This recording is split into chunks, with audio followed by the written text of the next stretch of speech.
Boses ng mamamayan, Gusto ko sana yung bilang estudyante. iba't ibang opinyon ng taong bayan.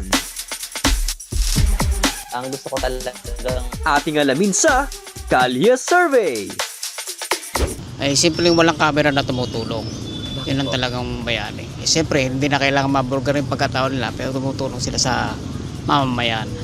Yung sikat po, kasi po, tignan niyo po si Ibarra Alawi, yung sa may, yung pulubi po sa nabigyan niya ng bahay, di ba po? Kaya para sa akin yung mga vlogger po. Yung simpleng tumutulong po sa kapwa kasi po nagkukusa po sila tumulong sa mga may hirap, tumutulong po sila sa mga nangangailangan. Yung simpleng tumutulong po sa kapwa. Kasi po, ganun din po na nakakapagbigay po sila ng kusa. Tapos kahit po, simple sila, kaya po nilang tumulong sa ibang kapwa, ganun. Sa panahon po kasi ngayon, parang patas lang po sila, yung mga sikat po, tumutulong din naman sila. At the same time, kunya yung mga vlogger, mga sikat po, at the same time, tumutulong sila, pinopost nila.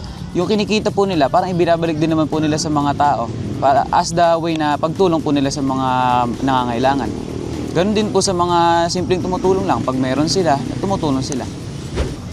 Pareho lang po kasi parang yung katulad po sa sinabi niya, yung kinikita po sa pagbablog, tinutulong po sa pagkakapwa.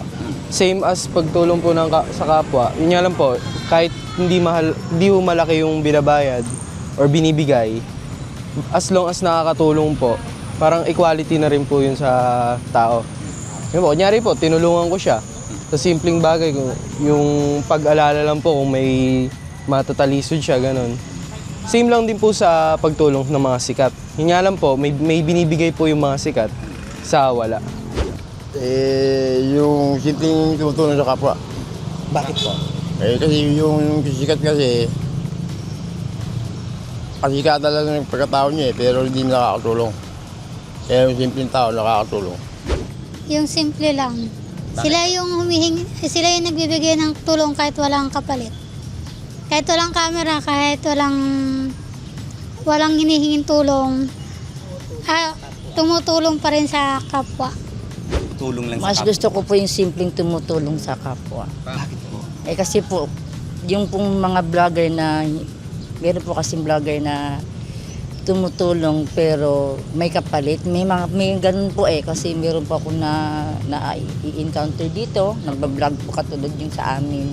Tapos po, yung pong nagbablog siya na walang kapalit, yun po yung maganda. Kahit po hindi siya nagpapabayad po. Kasi iba po nagpapabayad po, di po ba pag nagbablog? Siya po hindi. Taga dito din po siya, vlogger. Yun pong gusto kong vlogger. Yung simpleng tumutulong, hindi yung kailangan ng camera at yung hindi ba yung puro forma lang. Yun yung opinion ko. Boses ng mamamayan, Gusto ko sana yung bilang estudyante. iba't ibang opinyon ng taong bayan. ang gusto ko talagang Ating alamin sa Kalye Survey.